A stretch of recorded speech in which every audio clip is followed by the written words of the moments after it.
नमस्कार मित्रमैत्रिणींनो, मी Nita cook with सुष्मितामध्ये तुमचे खूप खूप स्वागत. चॅनलवर नवीन असाल तर चॅनलला सबस्क्राईब करा, बेलचं बटन दाबा, ऑलला सिलेक्ट करा, जेणेकरून मी नवीन व्हिडिओज अपलोड करेल त्याचं नोटिफिकेशन तुम्हाला मिळेल. आणि आजची आपली रेसिपी आहे रगडा पॅटीस. त्यासाठी व्हिडिओ पूर्ण बघा. सफेद वटाणे हे रात्रभर मी पाण्यात भिजत ठेवलेले. याच्यामध्ये आता मी टाकली आहे पाव चमचा हळद आणि थोडंसं हिंग. आणि याच्यामध्येच मी 4 बटाटेसुद्धा उकडण्यासाठी ठेवणार आहे. जर आपण वटाणे विसरलो किंवा कधी अचानक ठरवलं की चला आपल्याला रगडा पॅटीस करायचा आहे, तर थोड्या गरम पाण्यामध्ये वटाणे भिजत ठेवायचे. 2 तासातच ते तयार होतात. समप्रमाणात चिंच आणि गूळ इथे मी घेतला आहे. याच्यामध्ये चिंच आणि गूळ एवढा भिजेल एवढंच मी आता पाणी घालणार आहे. आणि 1 चमचा लाल तिखट घातला आहे. व्यवस्थित सर्व मिक्स करून घेत आहे मी. आणि कुकरमध्ये एकत्रच हे मी आता शिजवून घेणार आहे. कमीत कमी 3 जास्तीत जास्त 5-6 शिट्या याच्या करायच्या, जेणेकरून आपला रगडा हा चांगला तयार झाला पाहिजे. स्टेप दुसरी, 2 टमॅटो 2 कांदे बारीक चिरून घ्यायचे आहेत. थोडेसे मी पोहे घेतले आहेत आणि कोथिंबीर घेतली आहे.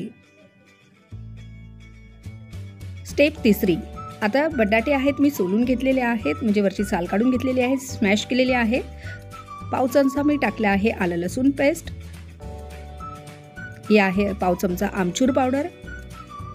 आणि जे पोहे होते हे मिक्सरला बारीक करून पावडर बनवली आहे ते घातली आहे. पोह्याचा असा चुरा करून घालायचा आहे, जेणेकरून आपले जे पॅटीस आहेत त्यांना बाइंडिंग चांगली येते. कोथिंबीर घातली आहे थोडीशी. चवीनुसार मीठ घालायचे आहे. आणि हे व्यवस्थित मिक्स करून घ्यायचं आहे. सर्व मिश्रण आता आपल्याला एकजीव करून घ्यायचं आहे अशा प्रकारे. आणि छोटे छोटे गोळे करून याचे आपल्याला आता पॅटीस बनवायचे आहेत. जर इथे आवश्यक असेल तर थोडंसं पाणीसुद्धा तुम्ही घालू शकता. पाव चमचा हळद घातली आहे मी.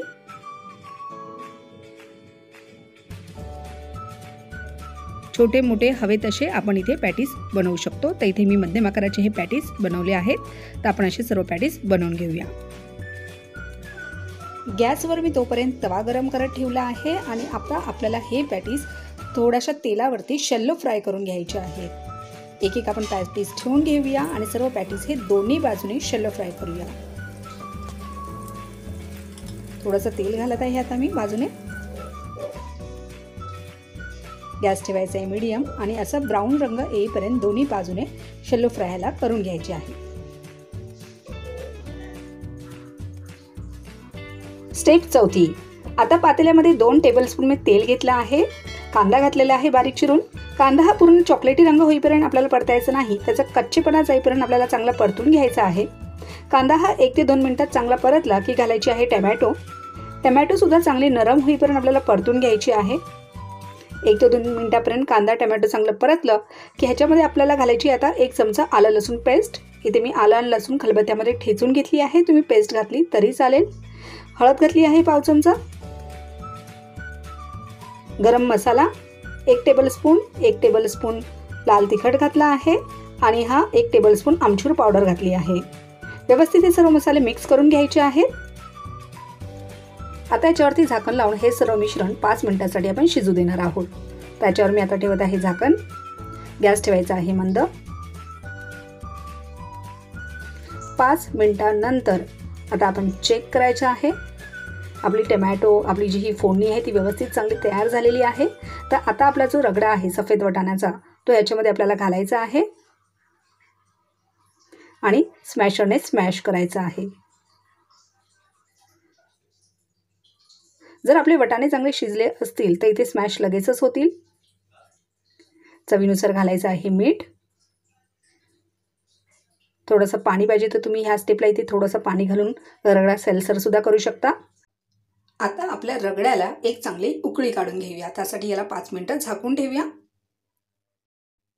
स्टेप 5वी, आता आपण गोड पाणी तयार करून घेऊया.